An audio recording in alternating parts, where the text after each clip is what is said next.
movie's a chance to understand Chewie as a unique individual who chooses Han Solo as Han chooses Chewie. Never in my mind was Chewie subservient to Han. It's always been a partnership. And Han is really Chewie's sidekick as much as Chewie is Han's. We couldn't have done this maybe like one at a time? When I first started shooting, they told me it was a love story between two people who don't yet know they're gonna end up with each other. And of course, we're talking about Han and Chewie.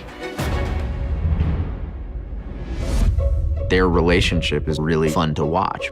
They have a kind of unspoken closeness.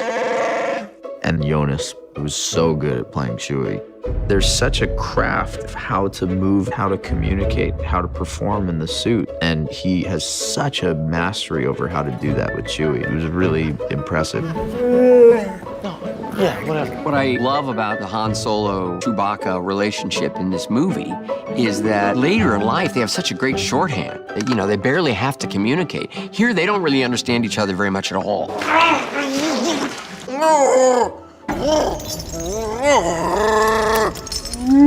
He speaks Shriwook, or Shriwook? Okay, well, whatever.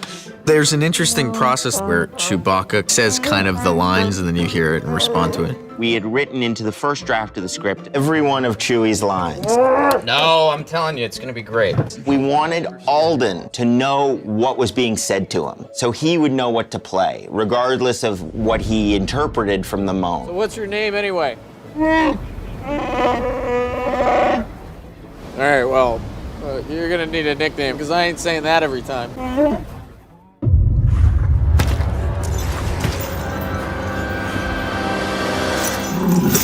He's introduced as a man-eating beast with this massive roar.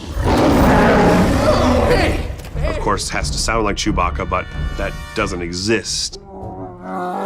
The main recording of Chewbacca is a bear that Ben Burke, the original sound designer, recorded many, many years ago.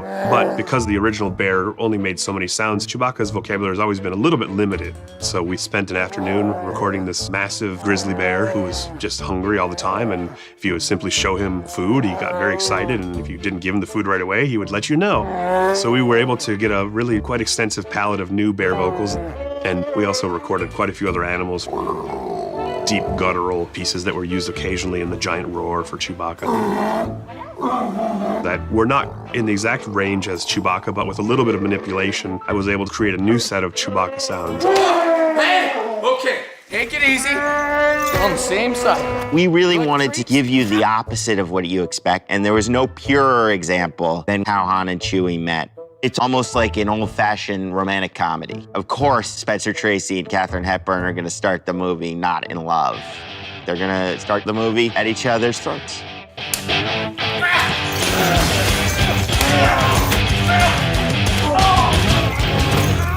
So we're just framing up and getting clean past at the same time. Stay out the frame. All right, there we go. The idea of throwing mud all over the Chewbacca suit was somewhat daunting for all of us because the time and energy that goes into creating a Wookiee suit is immense. Team Chewie is basically the wonderful people who take care of Chewie. We got Maria, Fiona, Becky. They made 4 new Wookiee suits for this film with individual hairs knotted into the suit. So it's a very long task. It takes hours to style the suit. You need to constantly be making sure that the hair underneath the bandolier won't get flattened out. It's a lot of effort. The most challenging was definitely the mud pit. We've never done anything like this with Chewbacca before. He's always been clean, dry. We did some tests with some different types of mud. We bought some Dead Sea mud packs in and started playing around with the suits and just putting some of that in and putting some dreadlocks in, and it was just caked. And the whole thing weighed probably 6-7 times what it normally would as a dry Chewbacca suit. Chewie's legs would be covered in this thick mud. So we had to go to the Wookiee wash to get off that mud. Having something that heavy and having to be in weird positions, that was difficult. I was so happy when we got through that scene.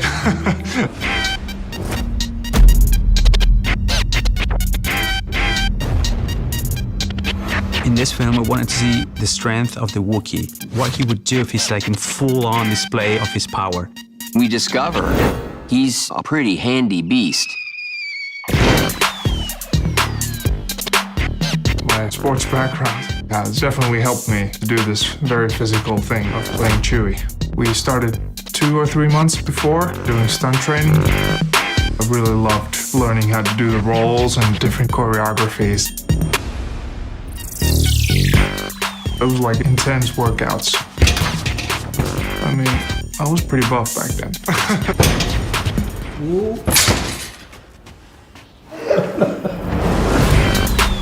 He's like strong as what? And then we start thinking strong as an ox, you know, strong as a bear. And then we took it from those parameters and developed the action move that later on when you see it, it's like, whoa, you don't want to mess with him.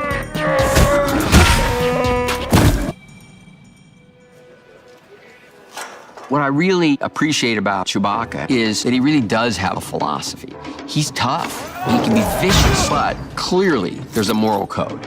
And you begin to see that there's a nobility that Chewbacca represents that Han has to deal with Chewie! and often side with. Here, you might need this.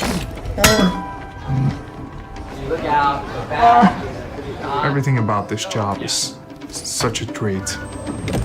We're in the most privileged position to be able to work in the Star Wars films. I can't wait to come back to work the next day. I'm back for more.